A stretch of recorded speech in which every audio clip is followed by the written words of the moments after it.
You're going to laugh or maybe cry when I tell you this. My family once tried to invoice me for emotional support, not metaphorically, literally. They sent me a spreadsheet, columns, formulas. Hours of encouragement provided. Patricia, my mother, put herself down for 312 hours. She even multiplied by a made-up hourly rate, plus overtime.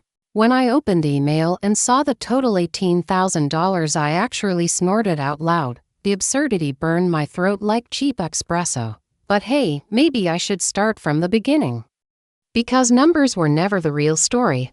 Love was, or, more truthfully, the absence of it. My name's Daphne. I'm 33, though I swear some days I feel both 23 and 80 at the same time, depending on whether I've slept or survived another shareholder meeting. 6 years ago, I was a broke lab tech with ramen breath and too many half-written patents on my laptop. Now I own Glenpire Health, a biotechnology company people call the clean revolution of research. Fancy, right? But back then, it was just me, a second-hand centrifuge. And the echo of silence where a family's support should have been. You're probably wondering, what kind of mother charges her daughter for emotional labor? Exactly. The kind who once told me, "Sweetheart, science isn't for pretty girls. Why don't you do event planning instead?" I was 15.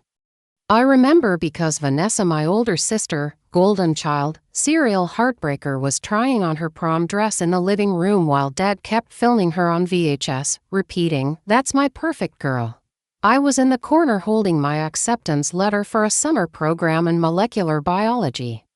When I said, I got in, he didn't even look up from the lens. He said, "We'll talk later, Daph." We never did. Fast forward a decade, I'm 27, living in a one-bedroom apartment in Portland that smelled perpetually of takeout noodles and bleach.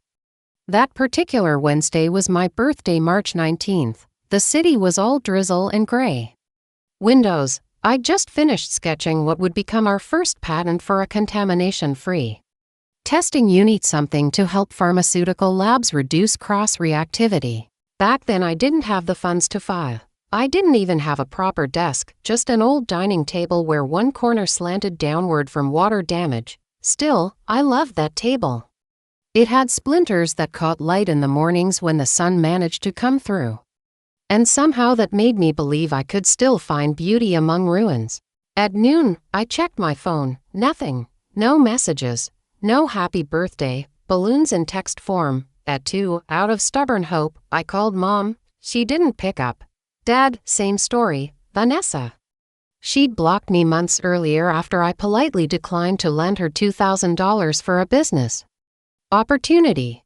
I spent the evening buying a single cupcake from a grocery store and microwaving leftover lo mein. The Uber driver who took me home said, "Oh, birthday, how, congrats." He was the only person who said it that day. I blew out that candle with the quietest wish in the world. That someday I'd make noise no one could ignore again. See, here's the thing about emotional starvation: it breeds a kind of obsession. You either starve forever, or you learn to cook your own feast. For me, that feast was Glenpire Health. I named it after an imaginary word that reminded me of glimmer and empire. Back when I chose it, it felt almost like a joke. Now it shines on a steel plate in the lobby. I built Glenpire with pure adrenaline and spite, and caffeine. Oh gods, the caffeine. I'd sleep for hours, wake up shaking, and go right back to testing diode circuits for lab sensors. Every small success felt monumental. Every failure felt like confirmation of my parents' prophecy that I wasn't built for business. When I finally landed my first contract with a mid-size pharma company in Denver, I cried right on the lab floor. Not because of joy, exactly. Because it felt like survival. Call your parents, my assistant at the time said. When she found me in tears, "They'll be so proud." I laughed so hard I nearly dropped the phone. They didn't call even when the press started to. So imagine my shock when, years later, my parents suddenly turned up in my gleaming conference room wearing smug smiles, like actors reprising roles they'd long abandoned. Vanessa trailing behind, her phone raised, already recording. "We just want what's ours," Mom said with that rehearsed tremor of righteousness. I almost thought she was auditioning for Dateline. The emotional support we provided, she clarified, as if I might have misheard. Dad folded his arms and nodded. We loved you through every struggle. That counts for something, honey. Loved me. The man who once called my research nerdy nonsense, the same one who coached Vanessa through her boutique's failed marketing plan but wouldn't even read my funding proposal. Theodore, my lawyer, was sitting next to me, a calm gray statue in a $4,000 suit. He flipped a page of their so-called claim, the paper sighing like it, too, was tired of existing. There's no legal precedent for familial emotional labor as a compensable business service, he said in that silky courtroom tone that only men with silver hair can master. Translation: this is hogwash. Mom bristled. She's twisting things. She wouldn't have made it without our encouragement. I blinked. Encouragement, right. Encouragement like, don't embarrass yourself, Daphne. Or you're not as charismatic as Vanessa, so maybe let her handle social networking. My memories of that old house in Beaverton came flooding back, the scent of burnt coffee.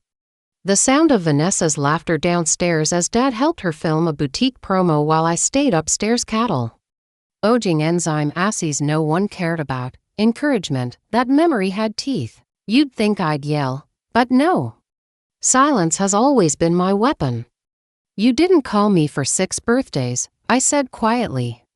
Mom opened and shut her mouth like she'd forgotten how speech worked. And you do remember that pneumonia year, right? The one where I was in hospital for a week, and no one even texted. We were busy, she said. Busier than caring if your daughter could breathe. That ended the meeting. Theodore leaned toward me as they stormed out. They have no case, Daphne. Not even a creative case. Still, it'll cost you time if they insist. Oh, I told him. Eyes on the closed glass doors, they won't stop there. And of course, they didn't. Within 2 weeks, gossip started surfacing online. That I'd exploited my parents' startup capital, which did not exist. That Vanessa had consulted on Glenpire's brand identity. She hadn't even known the name until after our launch. When a regional blog posted a half-baked article calling me the biotech prodigy with a family dispute, I knew they'd leak their tragedy act to anyone who'd listen. So, instead of hiding, I decided to speak. On my terms, I agreed to one interview a local business journal doing a profile on female founders. The journalist asked, "Did you have support during Glenpire's early years?" And I, after a beat, said, "Only from my caffeine supplier." She laughed, thinking I was being cute, but I meant it. The article dropped with the headline, "The Scientist Who Built Success Alone." And voila, people resonated. The inbox flooded. Strangers saying, "You told my story." That's when Mom called for the first time in years. "You're humiliating us," she hissed. I hit record. "You humiliated yourselves," I replied. Click. Can you imagine how surreal it feels, watching your parents become the villains of your own biography? There's guilt, sure. But also a strange relief. Like finally naming the monster under the bed you always suspected was there. Weeks passed, the case crawled forward, legal fees stacked, but so did proof of their absence. Theodore gathered phone records, emails, holiday photos, anything showing their cosmic non-participation in my life's arc. When the hearing came, I wore navy. It's a power color but quieter than black. They wore beige. Of course they did. The judge, a sharp-eyed woman named Constance, read the file like someone scanning spam emails. Emotional support as compensable labor, she repeated, eyebrows chasing her hairline. Gregory, their lawyer, clearly regretting this career choice, mumbled something about familial obligation translating to quantifiable contribution. She stared. Unimpressed. Motion to dismiss granted, she said finally. With prejudice. Gavel. Done in 90 seconds flat. Mom stood up. "This is unjust." Constance didn't even look up. "Ma'am, sit down." And just like that, 6 weeks of chaos evaporated. The silence afterward was almost beautiful. But poetic justice has a petty twin. Call her karma, maybe, because a few days later, while reviewing public filings, Theodore discovered something fascinating. Vanessa had quietly declared bankruptcy months before. My parents had co-signed her failing boutique loans. They were drowning in debt. The lawsuit, it turned out wasn't about me. It was about them trying to stay afloat. I could have stopped their case closed, but emotional wounds make poor advice takers. I reached out to Diana, an investigative journalist known for exposing economic predators, and I showed her everything. The emails, the fake affidavits, the contradictions. "You sure?" she asked. "This will make waves." Let it. When her article went live front page of the Sunday Ledger, I didn't expect sympathy. What I got was an avalanche. Daughter sued by parents for emotional wages was clickbait gold. And every thread, every comment, every panel discussion spun around one theme: entitlement. My story became the story for escapists. Of toxic families everywhere, people said, "We get it. We've lived this, too." Mom's friends stopped returning her calls. Vanessa's boutique Instagram vanished under hate comments. Dad lost his country club membership. I didn't dance on ashes, though I had meetings to attend, employees to lead, but somewhere between quarterly projections and investor calls, I realized that revenge wasn't always loud. Sometimes it looked like peace, sometimes peace itself was vengeance. Still, life loves irony. For months after that media storm settled, Vanessa lodged a complaint with the state attorney general, claiming I'd coerced her into silence via legal intimidation. Sound familiar? It's like she cut-pasted my victory file and scribbled her name on top. The investigation dragged for half a year, bureaucratic molasses, but we had receipts.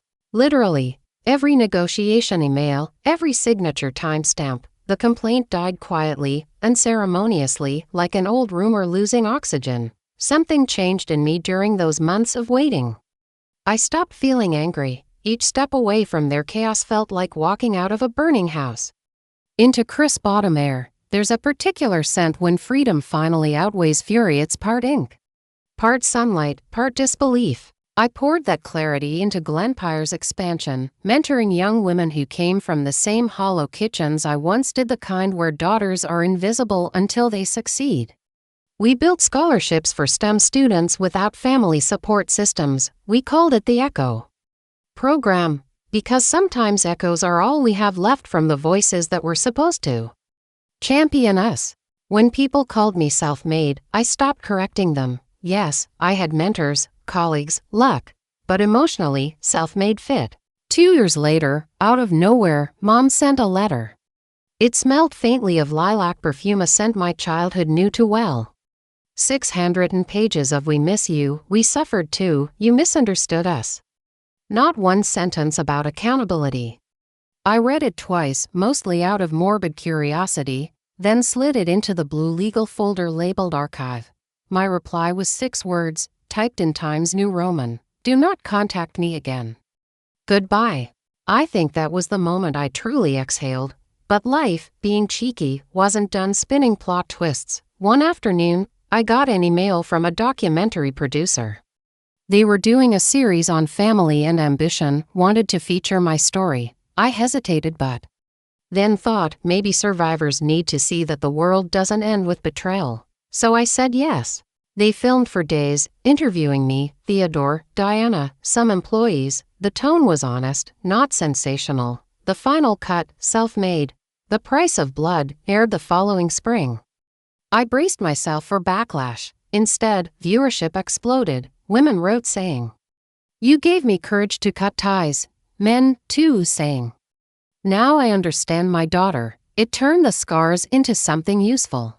Vanessa appeared in it briefly, proclaiming she was the forgiving one. The editors, bless them, juxtaposed that with footage of her earlier deposition calling me soulless.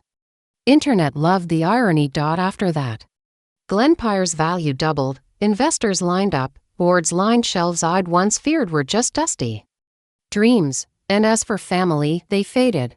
Their whispers became static. Last spring, on my 39th birthday, I finally took a vacation, something I used to think only guiltless people could manage, in New Zealand. I watched the sunrise from a cliff cottage and realized solitude isn't loneliness when it's chosen. The ocean didn't care about lawsuits or scars. It just kept moving. I toasted that sunrise with burnt toast and cheap champagne. It tasted perfect. You'd think the story ends there, but petty has a long shelf life. Vanessa self-published a memoir, subtitled Forgiveness and Family in the Age of Betrayal. I read a few pages. It was like reading fiction badly disguised as fact. I really laughed for the first time in ages.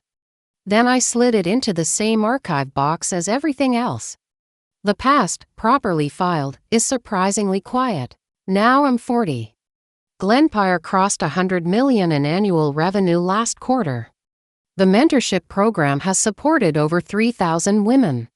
We host events filled with laughter that doesn't hurt. At one of these, standing before a room of women whose families never believed in them, I said, "The people who doubt you will always tell their story. Make sure yours is louder, kinder, and real." And maybe that's why I'm telling you mine again here. Maybe you needed to hear it. Maybe you're stuck between guilt and grit, wondering if walking away makes you cruel. It doesn't.